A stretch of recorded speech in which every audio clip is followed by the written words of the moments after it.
Hello, I'm U.S. Senator Susan Collins, and I'm filling in for Brian O'Neill today. Next on AM 1480 WLEA, the Newsmaker Show. Here's Brian O'Neill. Is that illegal, Doc? Impersonating a senator? Do you think that's humorous? So where are you going with this, Brian? Alrighty, Doc. So much going on. You want to start with the Tracy McConnell victory in the originally unfinished but now finished Democrat primary for the 23rd Congressional District. So now it's Reed versus Tracy McConnell. Yes. November 6th, 2018 election. Yes. Well, one of the advantages, of course, of a primary like the Democrats have had is that it does get people out. It does raise some money. It does get the organization tuned up a bit, you might say. So in that sense, I think it might have been fairly helpful to the Democrats. I don't know much about McConnell. I don't know much about any of the candidates who are running. So at this point, we'll just have to see, what our stances were. I don't know how tied into the Ithaca liberal motif she is. As you know, I think the mayor of Ithaca has been promoting drug-free zones, or not drug-free zones, but free drug zones. Injection centers. Yeah, where you can go get drugs. Well, I guess it's the injection centers. I didn't ask her that. She was on the show yesterday. I didn't ask her where she stood on that. Doc, we did talk with Stacey McConnell about the flooding in Cattaraugus, Chautauqua, and Allegheny counties on July 4th, there was some flooding in the Bolivar and Richburg areas. I see. Due to the heavy rains that came through the area.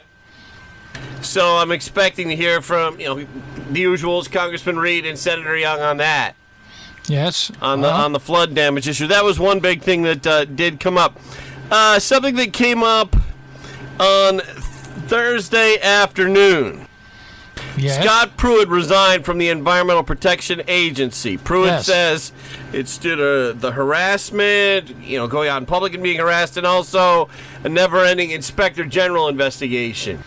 Yes, well, I think Pruitt, in substance, has been doing what Trump wanted, and for what the Trump supporters would expect, and that is he has been cutting back on EPA regulations throughout the country, which in many cases is a very good thing.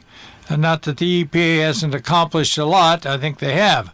But after a certain point, I think you reach the point of diminishing returns. And so these regulations, I think it's time to pare them back quite a bit. The problem is, of course, and when you do that, you're going to have the staff in the agency get very nervous and antagonistic. And tied to the staff, of course, is much of the mass media who are, as we've said before, parasitic on these administrative agencies. The idea that you go out and do any field work on your own anymore is sort of by the boards. It's just easier to call somebody in the agency and get some kind of input or a scandal or whatever it happens to be. And so you have that, you can expect that to happen. And this guy, of course, showed no real sensitivity to the need to be circumspect in how you're spending your money and what you're doing. And so he got nailed on a number of things that were pretty, frankly, I don't know if they were legal, but they certainly pretty embarrassing. I don't know where some of these people come from. I mean, the guy who was head of HHS, who was I think he was a former member of the House, ended up having to resign because of the way he was spending money, using government money pretty much for his own personal accounts. I don't know where these guys come from. I mean, it's just, if you're going to be doing that sort of thing and rubbing people's faces in it, you've got to be personally pretty circumspect, and some of these people simply aren't. Now, Mitch McConnell, who, like Pruitt, was recently attacked out in public, harassed with people who went up with their little cell phone cameras and bothered. Mitch McConnell made fun of U.S. Senator Chuck Schumer because Schumer Thursday afternoon asked President Donald Trump to pick Merrick Garland for the Supreme Court. Right. Yeah. Well, I think what's interesting about this is how the Democrats have shot themselves in the foot. And it's just amazing because, first and foremost, Harry Reid is the one who torpedoed the whole filibuster check on nominations, so that the Republicans under the Obama administration were filibustering lower court nominations and some administrative appointments, and Harry Reid couldn't get them through, so he used what's known as the nuclear option, which basically eliminated the filibuster as a means of halting these appointments. And by doing that, he just opened the door to eliminating the filibuster across the board. And as you know, I and Professor Carney from Western Kentucky have written an article a number of years ago making the point the filibuster, frankly, is unconstitutional to start with. So we got no support for that one way or another. But the Democrats basically eliminated it, and now the Democrats are in the position where we have several Supreme Court appointments coming down the pike, as well as appellate court appointments, and they're in no position in a minority in the Senate to be able to stop them. Tied to that, in terms of shooting yourself in the foot, is the failure of Justice Ginsburg, who has been ill for quite some time, her refusal to resign. The Democrats very much wanted her to resign while Obama was still president, and she refused to do it.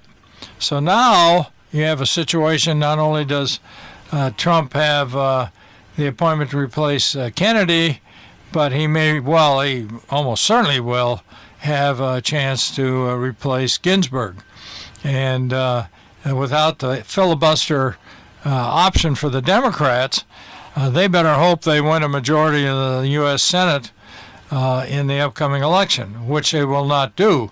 But they can look to themselves for creating this situation. Doc, from Yahoo News, Trump's top contenders for the Supreme Court vacancy created by Justice Anthony Kennedy are Amy Coney Barrett, Brett Kavanaugh, and Raymond Kethledge. Yeah. Now, you're a heavy hitter. You don't have to look up on Google who all these people are. Well, of course not. No. I have no idea. Barrett, of course, has made quite a reputation for herself with her clear belief and promotion of her Catholic religious beliefs. And she and Senator Weinstein got in a real battle when she was nominated for the appellate court. It's either the 7th or 6th Circuit, I'm not sure. And she's been a former professor at the University of Notre Dame. So you can see where she's coming from in that respect. But she was, in fact, approved by the U.S. Senate in that nomination. Now, I don't know. I just think that whether Trump, if he nominates her, the advantage of that, of course, is you're nominating a woman. But people like Collins, who obviously you're trying to mimic, have made it very plain that they will not vote for someone who support or opposes abortion. And the point is that the margin is narrow enough in the Senate that you get people like Rand Paul, who is not going to vote for, worried about, what's the guy's name again? Kethledge? I guess it's Kavanaugh, Kethledge, who worked for the Bush administration. So any little irksome situation there, you get one or two senators who want to be bought off for something or other. Now, it's possible that Trump and his people may think that putting Barrett up and her anti-abortion stance, while it might cost her a few Republican votes, might well put some of the Democrats who are running in very heavily red districts in a position where they either put up or shut up on this. And so they may have enough votes to get her through. They being the Republicans? Yeah, with a few Democrats who see the wisdom of going along with it. Bill Shine Yes. is joining the Trump administration. Shine was one of the more conservative behind-the-scenes people at Fox News. He left Fox News around the same time O'Reilly did, or shortly afterwards. He's going to be the assistant and deputy chief of staff for the communications department at the White House. Right. Well, Fox News is increasingly taking a bigger and bigger role, or people from Fox News taking a bigger and bigger role in the Trump administration. I guess I don't see anything particularly wrong with that. Certainly in other administrations, you've had investment bankers and people in other particular areas, union people, come in and take positions in the administration. The thing I think Trump's point is that I think he has quite a bit of confidence in these people, in the sense that they're looking at things in a pretty sympathetic way, and so they end up getting appointments. We'll see how it works.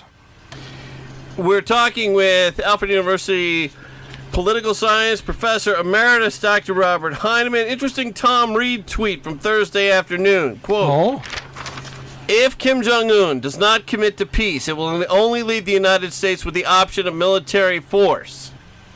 Why would he put, that's a tweet from Tom Reed? That's a tweet from Tom Reed. Why? Why would he do something? Why would he tweet something like that?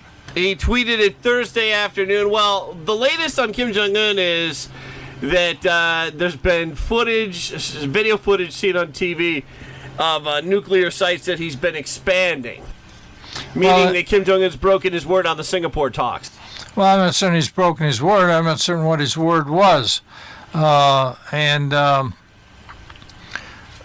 point is, what's he Mind you, I'm not a hawk.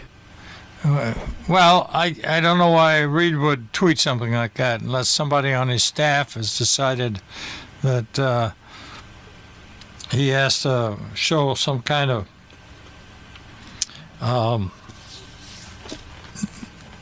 aggressive approach here in this situation.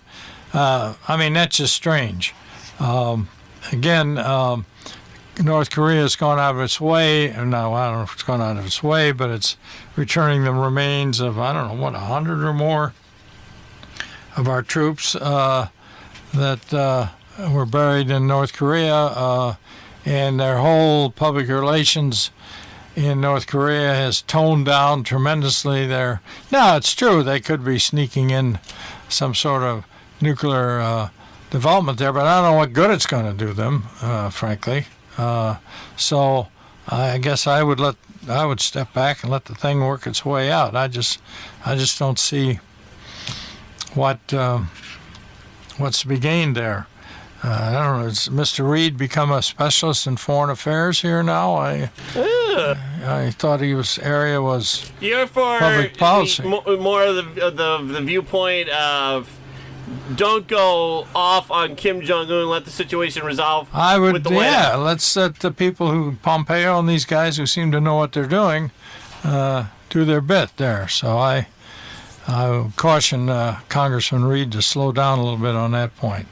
I did want to say one other thing, Brian, in terms of this, the narrow vote for a Supreme Court justice. Of course, it's narrower because Senator McCain is very ill. And we talk about Ginsburg not resigning. McCain, I think at this point, the really honorable thing for him to do would be to resign. But he's pretty clearly not going to do that. And so there could well be a vacancy in that Senate seat here in before the fall. And you have a Republican governor in Arizona, so that seat becomes vacant. The governor, I think, has the right to appoint someone to fill it. And so you could get somebody considerably more conservative than McCain in there within the next 2 or 3 months. And that would... You think so? Oh, absolutely. That would only strengthen the position of the Republicans in that sense. How was it that McCain was able to hold on politically as long as he did? Well, it was... The thing is, these people like Louise Slaughter, John McCain, some of these others, they have staff who, if they're halfway effective, spend a lot of time building up constituencies for the senator or the congressperson or whatever it happens to be. Constituent services. Well, that's a lot of it. And the point is that the staffs, their jobs depend on the success of their whomever they're working for. So you get this whole build-up kind of establishment there that's very, very hard to challenge. So you get somebody like Schumer, for example, who votes for bigger and bigger programs and then turns around and uses them to hand out constituency service to all of whoever he can in New York State. It makes it very difficult. And in fact, then they call people and remind them that, we've been very helpful to you, et cetera, et cetera. And then Schumer's not the only one who does that by any means. So you get a situation like McCain, even though he's clearly in serious health situations. But I remember, again, out of Arizona, Carl Hayden, who I had the pleasure or the honor of watching in a Senate hearing when I was in graduate school. I think Hayden was elected to Arizona when it first became a state back in 1918. And by the time I got to graduate school, he'd been there a long, long time. And when he ran for re-election, the rumor was that he was dead.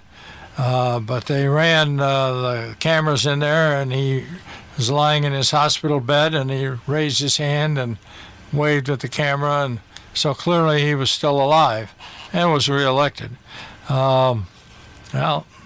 It's a democratic system, I guess. I guess you can do that if you want. The hearing that I went to was really quite interesting. Hayden was incapable of asking any questions himself.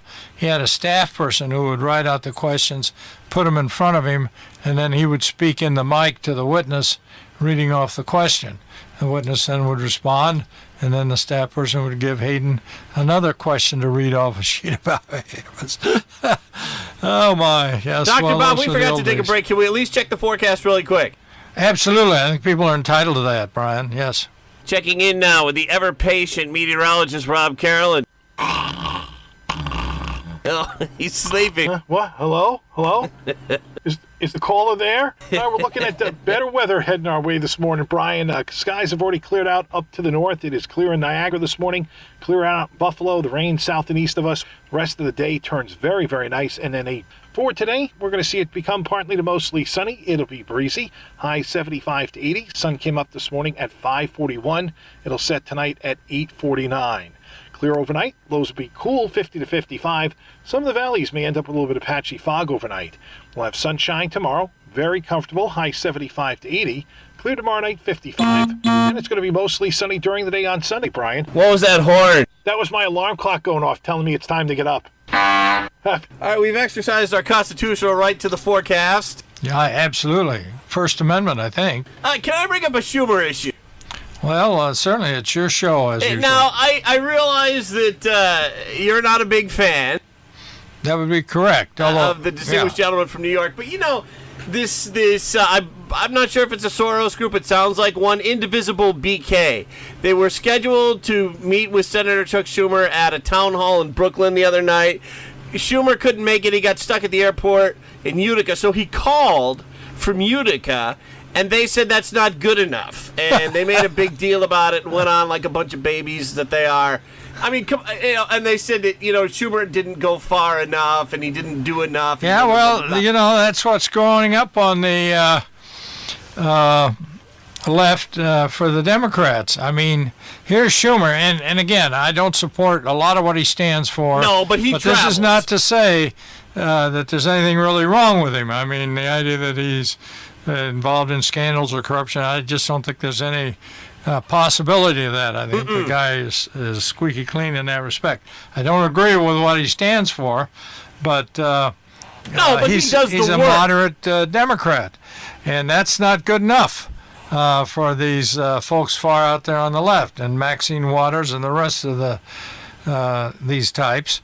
And that's putting the Democrats again in a really awkward situation. And I guess we're just watching them. Of course, the Republicans have their problems too, but they seem to kind of smooth that over in a lot of these areas. But there are certainly some nutcases running loose on the Republican side as well. If I could jump in, you see George Soros recently slamming Kirsten Gillibrand. She's not far left enough for him. I mean, when is enough enough? Yeah. Well, I don't know. I suppose we could ask Kim Jong-un to come over and, sort of point the way. I mean, that's where a lot of this stuff is headed. And come on. And they phrase it in terms of more democracy for the people. And the problem is, when you look at the direction most of these programs have gone, they've hurt the working class people and the poor pretty badly over the years. So I must say, again, in terms of the economy, I guess it was yesterday there was a big article. There are so many jobs out there, companies can't hire enough people. And I guess in a way that's kind of a good problem to have. But the point is, if you're in that kind of situation, you can't have much of a poverty level after a little while, I would think. I would think people would actually be working for a living. Final quick question. This Alexandria Cortez, right, who just won down in Queens, defeating Congressman Joe Crowley. Right. Some on the far left are saying there's going to be a big wave of these socialist-type candidates. Do you believe that? No, but I think there'll be enough that it'll be embarrassing. She's just an aberration. That's all there is. I mean, the turnout was very low. Crowley wasn't paying any attention to what was going on. And she's, is a very attractive, very articulate, hardworking candidate. And so the combination led to her victory. And what we could, I think, justifiably label as an upset. But across the board, I think you're not going to have any kind of wave, but you are going to have situations like this, and you're going to have people running who are, again, saying you're not going far enough to the left. You're clearly selling out to those evil capitalists. And so that's kind of an embarrassment for some of these people, yeah. Doc, we're out of time. I can't thank you enough for stopping by. I appreciate it.